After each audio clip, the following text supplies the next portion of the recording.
نحمده ونصلي ونسلم على سيدنا ومولانا محمد رسوله النبي الأمين المكين الحنين الكريم الرؤوف الرحيم.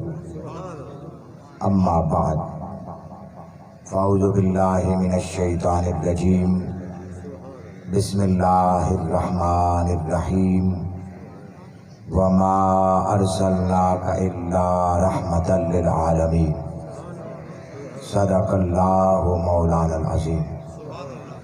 إن الله وملائكته يصلون على النبي يا أيها الذين آمنوا صلوا عليه وسلموا تسليما. اللهم صل على سيدنا ومولانا محمد وعلى آله وأصحابه وإترته وأزواجه وبناته وأوشاقه وملته أجمعين. مولاي صل وسلم دائما أبدا أبدا على حبيبك خير الخلق كلهم محمد سيد الكونين والثقلين والفريقين من عرب ومن عجم. الصلاة والسلام عليك يا رسول الله وسلم عليك وعلى آلك وأصحابك وأهل بيتك يا حبیب اللہ. اللہ رب العزت کا لاکھ لاکھ شکر ہے کہ جس نے ہمیں آج کے اس دور پرفتن میں دولت ایمان سے بہرجاب فرمایا. شکر بالائے شکر، فضل بالائے فضل، کرم بالائے کرم کہ اس دولت ایمان کی حفاظت کے لیے اللہ تبارک و تعالیٰ نے الوہی اہتمام بسلسلہ ذکر میلاد رسول صلی اللہ علیہ وسلم کے انعقاد کرنے کی توفیق والوں کی صف میں ہمارا شمار کیا. اس پروگرام کے انعقاد پر میں شکریہ ادا کرتا ہوں محترم المقام حاجی رب نواز تھپ صاحب، منتظم اعلیٰ مجلس حاضہ جناب ملک دوست محمد صاحب، عالم نبیر فاضل جلیل حضرت علامہ حافظ صادق حسین تھپ صاحب، اور اسکالر آف منہاج کی ٹیم کی روح رواں محترم علی رضا مصطفی کھچی صاحب، جن سے مسلسل رابطے کے ذریعے توسط سے بواسطت محترم مشتاق خان بلوچ صاحب یہ انعقاد پذیر ہے اور میرے ساتھ رابطے میں رہے. یہ احباب اللہ تبارک و تعالی سب کی حاضری کو اور سب کی محنت و کاوش کو اپنی پاک اور بلند بارگاہ میں قبول فرمائے. مرحوم شاہ نواز تھپ صاحب جو اس محفل کے بانیان میں سے تھے اور ان کے ساتھ جتنے بھی منتظمین تھے اس پروگرام کو شروع کرنے میں، اللہ تبارک و تعالیٰ چونکہ آج اس محفل میں نہیں ہیں اور روحانی طور پہ یقیناً وہ اس محفل میں موجود ہیں، اللہ تبارک و تعالیٰ ان کے درجات کو بلندی عطا فرمائے اور جتنی بھی برکات و حسنات ہیں میلاد النبی کے حوالے سے، 12 ربیع الاول کے حوالے سے، حضور کی تشریف آوری کے حوالے سے جتنی بھی برکات ہیں، اللہ رب العزت ان کو ان برکات کا حصہ وافر عطا فرمائے. عزیزان گرامی قدر، مجھ سے قبل آپ نے معزز علماء کرام کے خطابات سماعت فرمائے، جلوس میں شرکت کی، محبتوں کے نذرانے پیش کیے. میرے بعد بھی مفکر اسلام حضرت علامہ صاحبزادہ پیر سید حسن شاہ صاحب، ان کا بھی خطاب ہوگا. مبلغ اسلام، محسن اہل سنت، فقیہ العصر، جامع المعقول والمنقول، استاذ العلماء حضرت علامہ مفتی شوکت علی سیالوی صاحب، ان کا بھی خطاب ہوگا میری اطلاع کے مطابق۔ اللہ تبارک و تعالی ہمیں دین سن کر، میلاد سن کر، علم کے ساتھ ساتھ عمل کی بہاریں بھی عطا فرمائے۔ میں نے آپ کی خدمت میں قرآن مجید فرقان حمید کی سورہ انبیاء، جس کے اندر کثرت کے ساتھ اللہ تبارک و تعالیٰ نے انبیاء کرام کے خصائص، فضائل اور مناقب کو بیان فرمایا۔ گویا انبیاء کرام کے فضائل، مناقب اور خصائص، معجزات، کمالات، تذکرے، ان کی حسن صورت، انبیاء کی حسن سیرت کا تذکرہ کرنا، یہ قرآن مجید کی منشا بھی ہے اور رب کا حکم بھی ہے۔ آج کی گفتگو کا پہلا نقطہ یہ ہے کہ اللہ تبارک و تعالی انبیاء کرام کی زندگیوں کو قرآن مجید میں بیان فرماتا ہے۔ آپ اور فقط زندگی کو ہی نہیں بیان کرتا، بلکہ پیدائش کو بھی بیان فرماتا ہے۔ کیسے؟ آپ کو میں چند مثالیں دوں گا سمجھانے کے لیے۔ حضرت آدم علیہ السلام کو اللہ پاک نے تخلیق کرنا چاہا، پہلا پارہ سورہ بقرہ، اللہ پاک فرماتا ہے فرشتوں کی اس نے اجلاس بلایا، اوپر بلایا، اس نے کہا اے فرشتوں انی جاعل فی الارض خلیفہ۔ تو جو ہے آپ انی جاعل فی الارض خلیفہ، میں اپنا خلیفہ زمین میں بنانے والا ہوں۔ فرشتوں نے کہا تو ایسا خلیفہ بنانے والا ہے، ذرا ہماری طرف تو دیکھ۔ قالوا اتجعل فیہا من یفسد فیہا، فرشتوں کی ذرا انداز دیکھیں۔ قالوا، وہ سارے بولے، فرشتے بولے اتجعل فیہا، تو زمین میں ایسوں کو بھیجے گا، ویسفک الدماء۔ ماشاءاللہ ماشاءاللہ، اللہ پاک سلامت رکھے۔ حاجی ربروہ دھب صاحب تشریف لائے، جو منتظم اعلیٰ ہیں مجلس حاضہ کے، خوش آمدید، مبارکباد، صد بار قابل تحسین ہے۔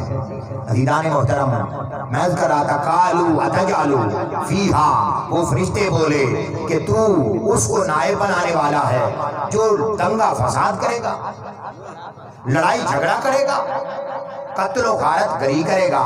مجھے آپ بتائیں بستی دھاپ والو، فرشتوں نے ٹھیک کہا یا غلط کہا؟ بالکل ٹھیک کہا۔ کیوں بھائی آج یہی نہیں ہو رہا؟ بولیے، فرشتوں کی بات غلط تھی؟ بولیے کیوں بھائی؟ بھائی صاحب فرشتوں کی بات رتی برابر غلط نہ تھی۔ آج قتل و غارت گری نہیں ہو رہی، دنگا و فساد نہیں ہو رہا، انسان کے ساتھ جھگڑ نہیں رہا، انسان کا گلا نہیں کاٹ رہا، ایک دوسرے سے دست بگریبا نہیں ہے، یہ قتل و غارت گری نہیں تو اور کیا ہے؟ کیا فرشتوں کی بات میں غلطی تھی؟ مگر قرآن میں رب کہتا ہے ان کی بات اپنی جگہ پر، رب کہتا ہے تمہاری بات اپنی جگہ پر، انی اعلم ما لا تعلمون، جو کچھ میں جاننا تو سالو جان دے۔ فرشتوں اب عرفاء، علماء، محدثین، مفسرین لکھتے ہیں فرشتوں کو کیسے اندازہ، اب انسان بنا ہی نہیں بھئی، آپ کے سامنے کوئی چیز تیار ہی نہ ہو، کوئی چیز تیار ہی نہ ہو، آپ کیسے اندازہ کر سکتے ہیں کہ جی اس کا میٹیریل ابھی آپ نے دیکھا ہی نہیں؟ اب چونکہ فرشتوں نے ابھی تیار ہی نہیں، حضرت آدم علیہ السلام، ابھی تو بات ہو رہی ہے، ابھی تو ایک جلسے میں ایک اجلاس اللہ پاک نے بلایا، اس میں خالی بات کی، نریٹو دیا، بیان جاری کیا۔ فرشتوں نے، اب حدیث پاک کے الفاظ ہیں اور جملہ مفسرین کرام نے لکھا ہے، فرشتوں نے دیکھا کہ اللہ تبارک و تعالیٰ نے حضرت آدم علیہ السلام کے مٹی کے جسد خاکی کو بنانے کے لیے جن چیزوں کا انتخاب کیا وہ 5 ہیں: آگ، ہوا، پانی، مٹی، چار عناصر ہیں، اس کو عناصر اربع کہتے ہیں، ہوا، پانی، مٹی اور آگ۔ اور آپ چاہے دیسی لوگ ہوں یا ولایتی لوگ ہوں، پڑھے لکھے ہوں یا سکول نہ گئے ہوں، آپ میں سے ہر کوئی جانتا ہے کہ یہ چاروں چیزیں اکٹھی نہیں رہ سکتی۔ ایسا ہوتا ہے؟ آگ پانی کٹھے، آگ کو ہوا بجھا دیتی ہے، مٹی کو آگ کھا جاتی ہے، یا یہ چار عناصر ہیں نا، چار عناصر ہیں، یہ چار عناصر اربع کا آپس میں جوڑ نہیں ہے، یہ آپس میں جڑتے نہیں ہیں، اکٹھے نہیں رہ سکتے۔ تو فرشتوں نے جب یہ میٹیریل دیکھا کہ ہوا سے، آگ سے، مٹی سے، پانی سے پیکر بشری وجود بن رہا ہے، لازم ہے کہ اس میں تصادم ہوگا، ایک دوسرے کے ساتھ تصادم ہوگا۔ مگر خاص نقطہ قابل توجہ ہے آج کی گفتگو کا دوسرا نقطہ، اللہ پاک نے فرمایا انی اعلم ما لا تعلمون۔ فرشتوں تمہاری بات اپنی جگہ پر درست، پورا قرآن اٹھا کے دیکھ لیں، رب نے ان کے جملے کا رد کہیں نہیں بیان کیا۔ یہ نہیں فرمایا کہ نہیں فرشتوں تم غلط کہہ رہے ہو، فرما دیتا وہ رب تھا، وہ خالق تھا، وہ مالک تھا، وہ کہہ سکتا تھا کہ تم غلط کہہ رہے ہو، تمہارا بیان درست نہیں ہے، یہ نہیں لڑے گا، نہیں جھگڑے گا۔ مگر قربان جائیں رب کی ربوبیت کی حکمت پر اور قدرت مطلقہ پر وہ سب کچھ دیکھ کے بتانے لگا انی اعلم ما لا تعلمون، اے فرشتوں جو کچھ میں جانتا ہوں تم نہیں جانتے۔ اس کی وجہ ہے، اب اس کا جو کمپیریٹیو ہے موازنہ رحمت سے کرتے ہیں۔ یہ ساری چیزیں رحمت ہیں، یہ بات یاد رکھیں۔ آپ بستی ڈھاب والوں، کھانا پکانے کے لیے آگ ضروری ہے یا نہیں ہے؟ ضروری ہے۔ پانی ضروری ہے یا نہیں؟ ضروری ہے۔ ہوا ضروری ہے؟ ضروری ہے۔ مٹی ضروری ہے؟ ضروری ہے۔ اب یہ ساری چیزیں انسان کے لیے پیدا کی گئی، نہ تو زمین کے لیے نہ آسمان کے لیے، جہاں ہے تیرے لیے نہیں ہے تو جہاں کے لیے۔ یہ ساری چیزیں ہماری ضرورت ہے، بڑی توجہ سے سنیں گفتگو، آپ کو نتیجے پر پہنچیں گے تو انشاءاللہ ذوق آئے گا، لطف بنے گا، کیفیت بنے گی۔ یہ ساری چیزیں آپ ہوا کو لے لیں، اس کے بغیر ہم سانس نہیں لے سکتے۔ یہ مٹی کو لے لیں، ابھی گرد و غبار اٹھ رہا ہے، آپ نہیں بیٹھ سکتے، لیکن اس کے بغیر آپ رہ بھی نہیں سکتے۔ آپ سمجھ رہے ہیں بات؟ ہوا ہو، پانی ہو، مٹی ہو، آگ ہو، یہ ہماری زندگی کا حصہ ہے۔ آگ سے چیزیں پکتی ہیں، پانی سے چیزیں گلتی ہیں، پانی ہی چیزوں کو سیراب کرتا ہے، ہوا میں ہم سانس لیتے ہیں، روشنی ہے، یہ ساری چیزیں اللہ کی طرف سے رحمت بھی ہیں، نعمت بھی ہیں، رحمت بھی ہیں اور نعمت بھی ہیں۔ لیکن بڑی توجہ سے سنیں، بڑی توجہ سے، اگر یہ ساری چیزیں حد میں رہیں،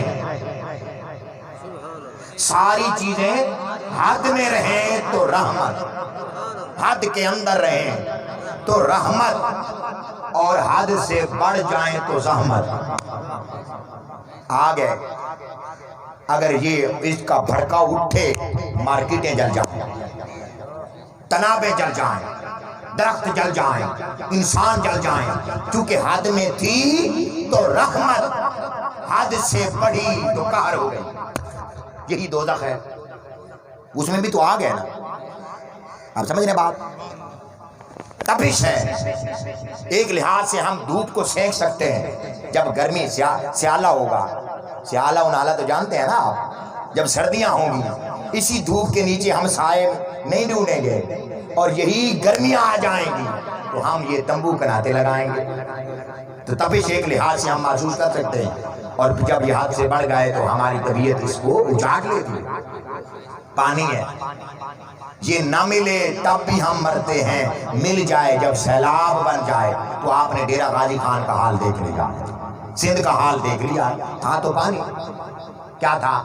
پانی تھا نا، پانی تھا، حد میں رہا تو ہماری ضرورتیں پوری کرتا رہا۔ جب حد سے بڑھا، اور یہ بتائیں، یہ بتا دوں، یہ حد میں رہتے ہیں، جب ہم حد سے بڑھ جاتے ہیں تو یہ بھی حد سے بڑھا دیے جاتے ہیں۔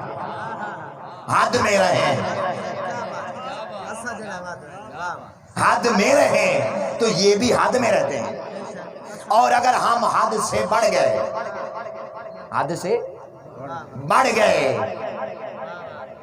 تجھے آپ کے سامنے اسی طرح ہوا کو لے لیں، سانس لے رہے ہیں اسی میں، مگر یہی ہوا جکڑ بن جائے، آندھی بن جائے، طوفانوں کا روپ دھار لے تو کئی کئی بستیوں کو یہ اجاڑ کے رکھ دیتی ہے، یہ ہوا ہے۔ مگر یاد رکھیں پانی بھی رحمت، ہوا بھی رحمت، آگ بھی رحمت، مٹی بھی رحمت، یہ رحمت حد میں رہے، کار استعمال حد سے بڑھ جائے زحمت ہے۔ آؤ کائنات میں ایک ایسی ہستی رب نے پیدا کی، ہوا بھی اس کی محتاج، پانی بھی اس کی محتاج، مٹی بھی اس کی محتاج، زمین بھی اس کے محتاج، آسمان بھی اس کی محتاج، چرند بھی اس کے محتاج، پرند بھی اس کے محتاج، پستی بھی محتاج، بالا بھی اس کی محتاج، کائنات ارضی اور سماوی اس کی محتاج۔ اٹھائیں قرآن، اس میں سورۃ الانبیاء آیت نمبر 160 اللہ پاک فرماتا ہے لوگو پانی حد سے بڑھ جائے رحمت نہ رہے، ہوا حد سے بڑھ جائے رحمت نہ رہے، مٹی حد سے بڑھ جائے رحمت نہ رہے، آگ حد سے بڑھ جائے رحمت میں نہ رہے۔ لیکن یہ ساری چیزیں ایک ہستی کے اندر، ایک پیکر بشری کے اندر ہم نے رکھ دی ہیں، اس ہستی کو وما ارسلناک الا رحمتا للعالمین کہتے ہیں۔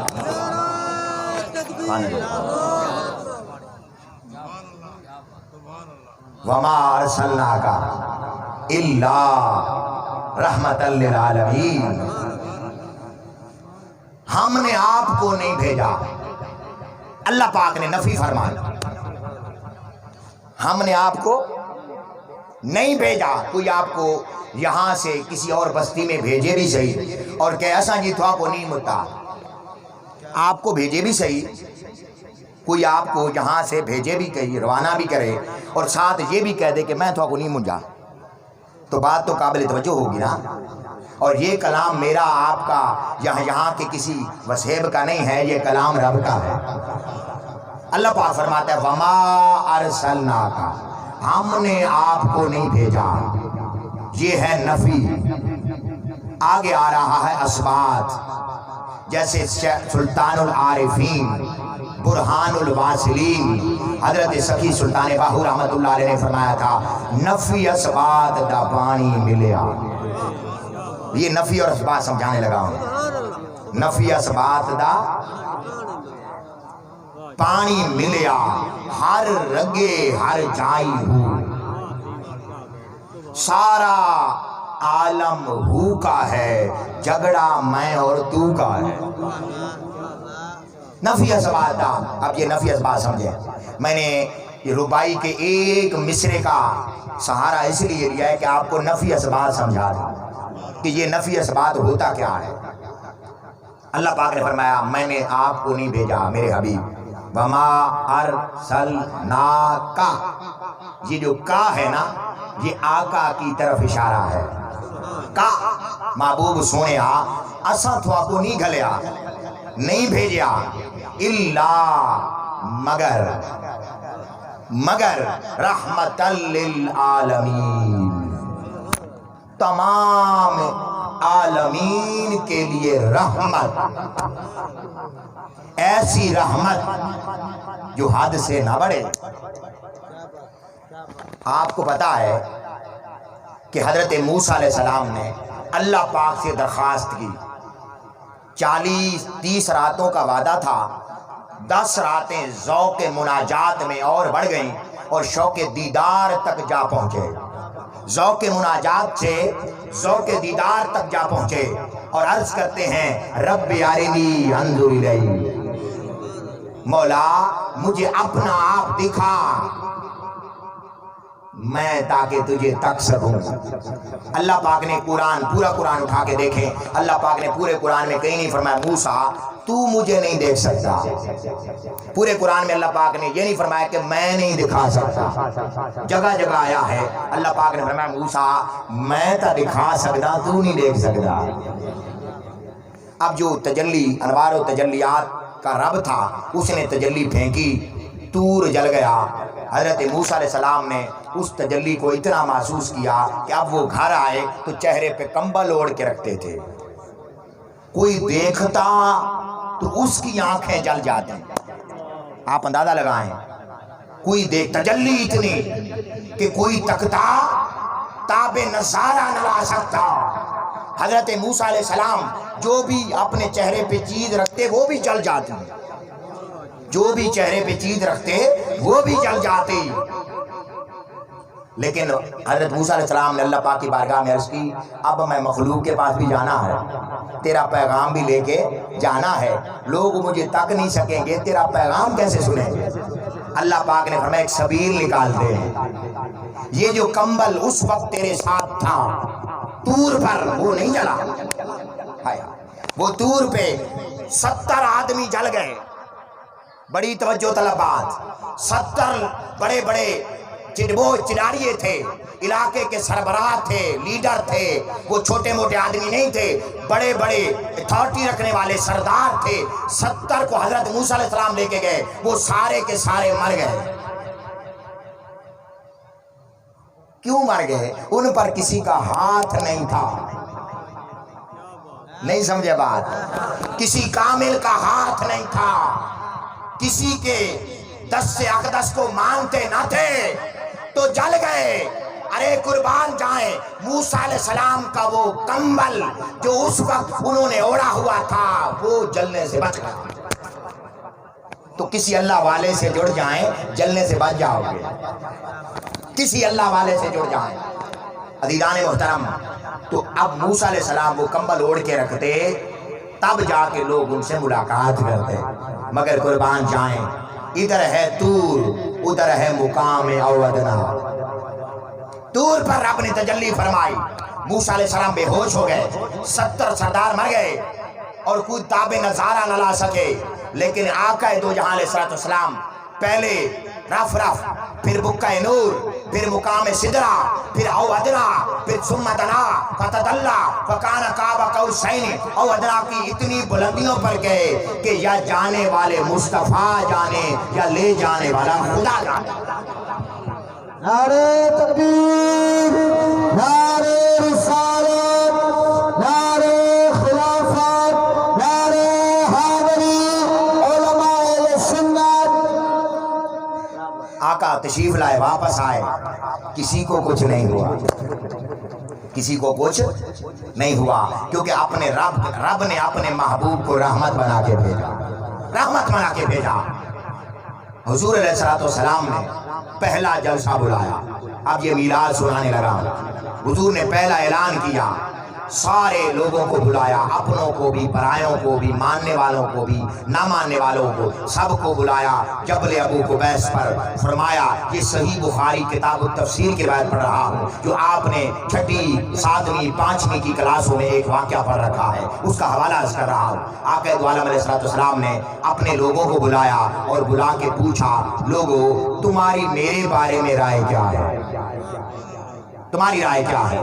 وہ کہتے ہیں انت الصادق والامین، آپ صادق بھی ہیں اور امین بھی ہیں، ایسے سچے کہ آپ جیسا سچا کوئی نہیں، ایسے امین کہ آپ جیسا امانت دار کوئی نہیں۔ وہ آقا نے اپنی زندگی کا میلاد بعد میں سنایا، پہلے اپنی زندگی پیش کی۔ سورہ یونس آیت نمبر 16، اللہ پاک نے فرمایا محبوب ان کو کہہ دے فقد لبستو فیکم عمرا من قبلہ افلا تعقلون، میں نے تمہارے اندر زندگی کے اندر 1 سال نہیں، 2 سال نہیں، کبھی نہیں، بلکہ زندگی کے 40 سال میں تمہارے اندر رہا ہوں، لیکن تم سا نہیں، تمہارے اندر رہا ہوں، تمہارے اندر آؤ، میں نے یہاں کھایا پیا ہے، مکہ میں رہا ہوں، تمہارے اندر آؤں، تم نے سب روز میرے دیکھے ہیں۔ اب آپ اندازہ فرمائیں اس پہلے جلسے میں حضور علیہ السلام نے نماز پیش کی، بولیے، داڑھی پیش کی، امامہ جبہ کبہ پیش کیا، تسبیح ان کے سامنے پڑھی، کوئی ورد وظیفہ بتایا، آپ سارے کہیں گے نہیں، صرف اپنا کردار بتایا۔ کیا بتایا؟ اونچا کہیں، جس کی ضرورت ہے آج کے جلوس کے تمام شرکاء بڑی توجہ سے سنیں اگلی گفتگو، جس کا دن بدن فقدان ہوتا چلا جا رہا ہے۔ اللہ پاک کے محبوب علیہ السلام نے فرمایا تم میرے بارے میں کیا کہتے ہو؟ اب وہ بعض ان میں سے نہ ماننے والے بھی تھے، مخالف بھی تھے، جو بعد میں مخالف بھی ہو گئے، انہوں نے سب نے ایک ہی بات کہی جو میں نے آپ کو پڑھ کے سنائی، انت الصادق والامین، آپ صادق بھی ہیں اور امین بھی ہیں۔ پھر آقا نے اپنے بیان میں تاکید پیدا کرنے کے لیے دلیل پیش کی۔ کیا پیش کی؟ دلیل۔ اور یاد رکھیں جب مخالف کے پاس دلیل ختم ہو جائے، یہ جملہ یاد رکھیں، جب